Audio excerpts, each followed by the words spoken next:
Nama saya Islam Utik Hasanah. Saya berasal dari Ngabang, Dayak Ngabang ya. Ibu saya Dayak, bapak saya orang Timur. Masuk Islam tahun 1990. Pertama sekali saya kenapa bisa masuk ke Islam itu dari almarhum abang saya. Dulu waktu itu Benua Indah kan masih ini ya, masih aktif. Jadi abang saya itu kerja di Benua Indah. Jadi setiap liburan sekolah saya itu ke sana, ke rumah abang saya. Dia tuh di Kuala Dua ya. Jadi setiap liburan saya ke sana. Setiap malam itu abang saya kan udah Muslim, saya masih Kristen. Setiap malam bangun abang saya tuh, saya dengarkan abang saya tuh merintih gitu, gelap di ruang tamunya, menangis gitu. Terus saya setiap malam begitu terus. Akhirnya saya bilang, ngapa sih abang kok menangis? Dia bilang, saya merintih kepada Allah, memohon doa, meminta kepada Allah. Saya tidak akan meminta kepada manusia. Saya bingung, kan bapak ada. Bapak kan ada, bilang minta bantulah sama bapak. Bapak tidak akan bisa membantu, dia bilang. Yang bisa membantu abang itu hanya Allah. Jadi selama beberapa tahun saya bolak-balik itu, setiap libur ke rumah abang, setiap libur ke rumah. Jadi saya tertarik.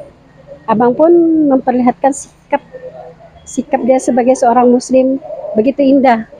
Setiap ingin sholat berwudu dulu, berganti pakaian yang bersih. Jadi saya lihat indah ya Islam itu, bersih. Kalau saya biasanya dari mana-mana gitu kan, tidak pakai ganti-ganti baju lagi, langsung masuk ke gereja. Saya jarang sembahyang di rumah, seminggu sekali saya sembahyangnya di gereja. Sedangkan abang saya satu hari bisa 5 kali, bahkan malam hari lagi disempatkan untuk bangun memohon kepada Allah. Itu yang pertama sekali kenapa saya tertarik masuk Islam. Kemudian abang saya bilang, kamu mau masuk Islam? Mau bang, nah carikanlah jodoh untuk saya. Akhirnya abang saya pun perkenalkan teman dia yang sama-sama Muslim, dijodohkanlah ke saya. Tetapi ada niat yang tidak bagus lagi. Setelah saya kenal, ya, niat saya berbalik. Saya ingin orang ini ikut saya, suami saya ini. Tadinya mau gitu kan, tapi setelah itu berubah lagi niatnya. Saya ingin si suami saya ini ikut dengan saya, gimana caranya. Akhirnya saya nikah, tapi istilahnya tuh nikah siri ya. Nah, enggak langsung nikah KUA. Selama itu akhirnya saya mengandung anak yang pertama. Setelah mengandung anak pertama, terus saya melahirkan anak saya itu. Dia lahirkan tidak mau menyusui, tidak mau nyusu dengan saya. Setiap saya dekatin anak saya tuh teriak kayak orang ketakutan, panas gitu. Jadi jarak saya dengan anak saya tuh sekitar 2 meter 3 meter, tidak boleh didekatin. Kebetulan waktu itu saya tinggal dengan mertua saya, jadi mertua saya lah yang mengurus bayi saya itu. Kemudian omongan dari mertua, masuklah Islam secara kapah gitu kan. Saya mikir anak saya kok enggak mau ya sama saya gitu, yang si kakak ini kok enggak mau ya sama saya, enggak mau gitu. Jadi saya sedih, termakanlah omongan mertua. Akhirnya umur anak saya sekitar udah habis wiladah lah ya gitu lah. Ingatlah saya masuk Islam. Saya masuk Islam bukan karena suami, tapi karena anak saya. Jadi saya belajar. Pertama saya ngintip mertua saya sholat di kamar, gimana cara sholat gitu. Saya ikutin gerak-geraknya gitu kan.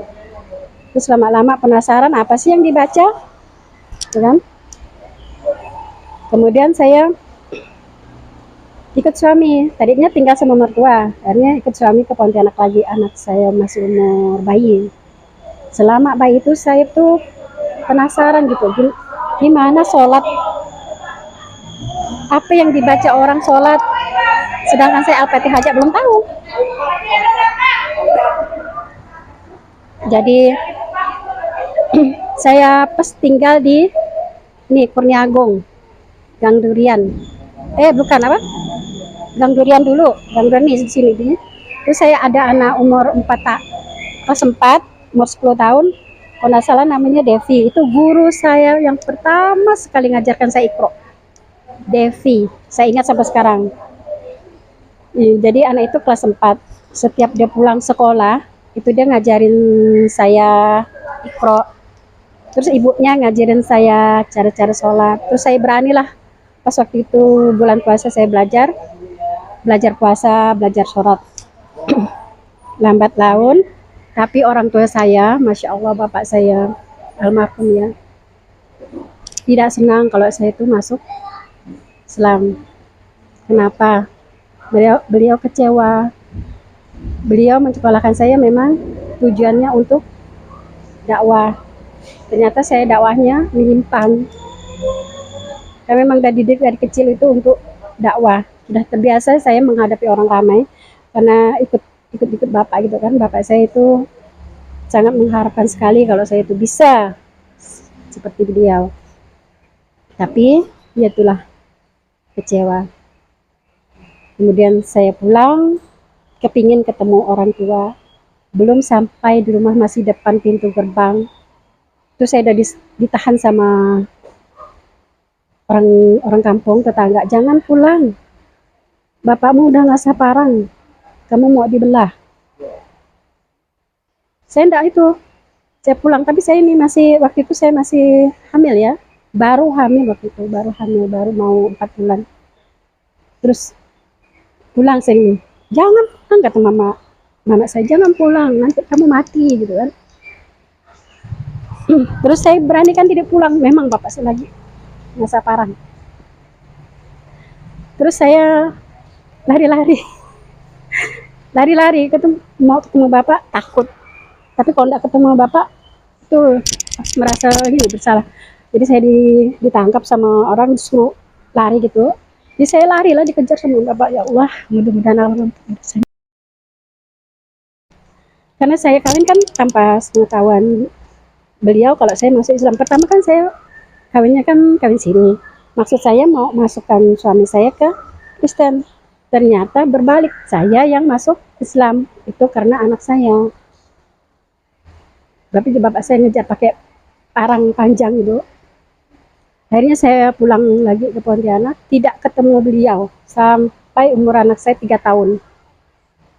Jadi hamil 4 bulan ya, saya pulang. Terus saya enggak berani pulang lagi sampai anak saya 3 tahun umur anak saya.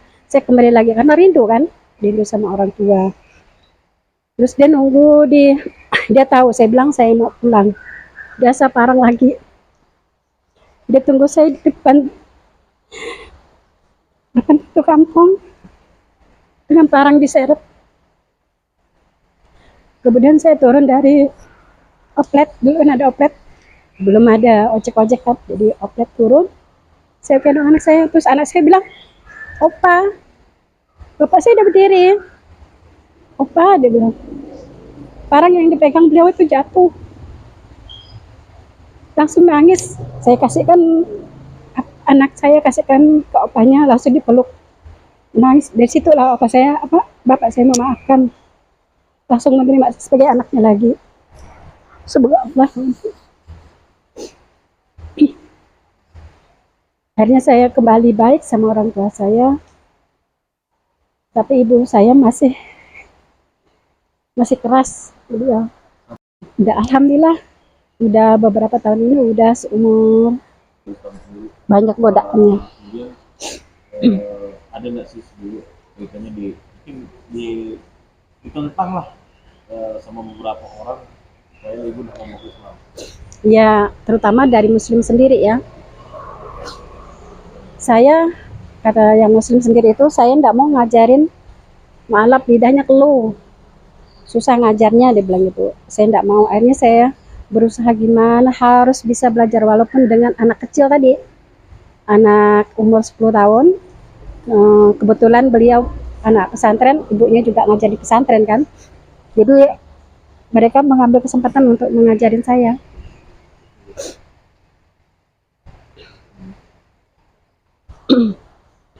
Jadi saya tidak memilih guru itu mau anak kecil, mau orang tua. Yang penting ilmunya yang saya serap. Alhamdulillah.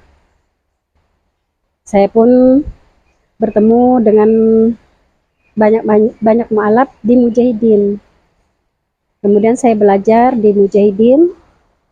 Kebetulan suami saya juga mengizinkan, sangat mengizinkan karena beliau tidak sempat untuk mengajari saya.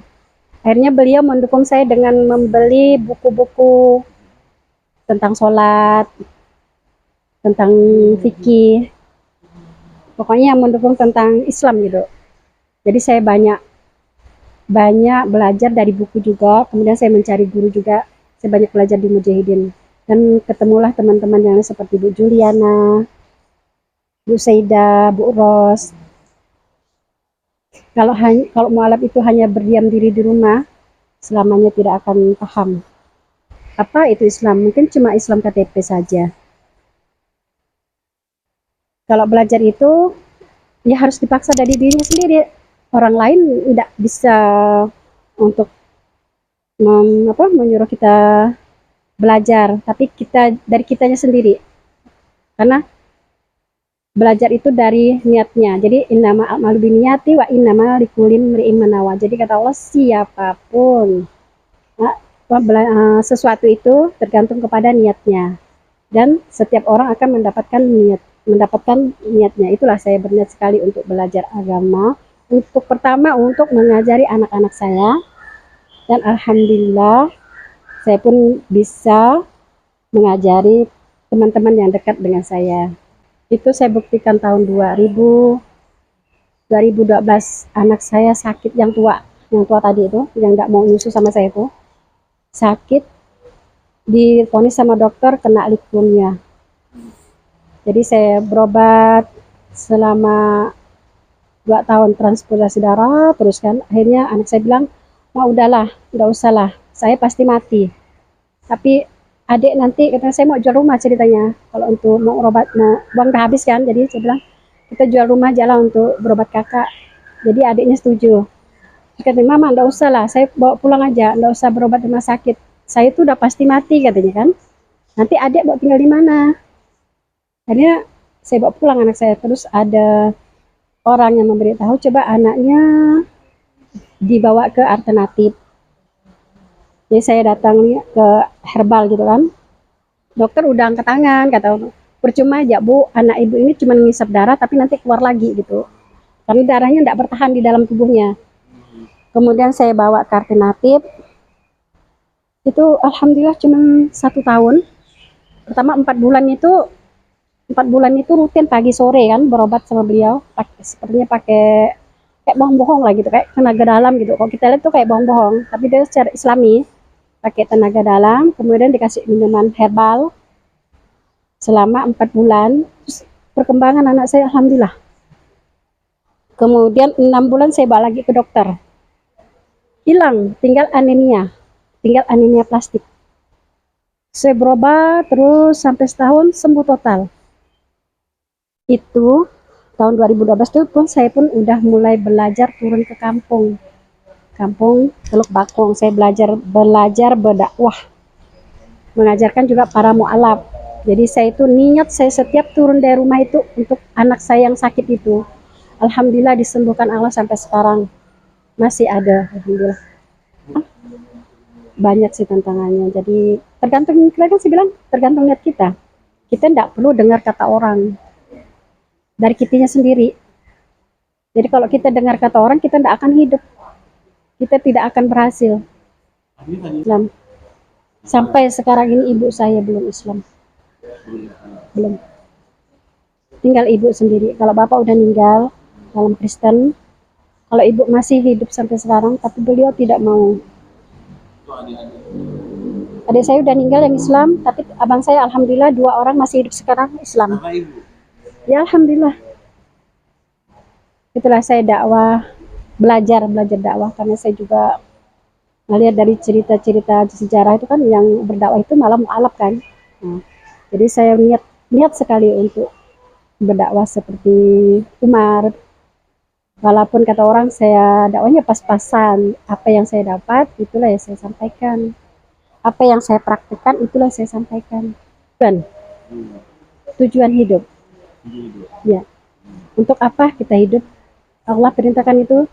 Tujuan hidup manusia itu ada untuk ibadah kepada Allah.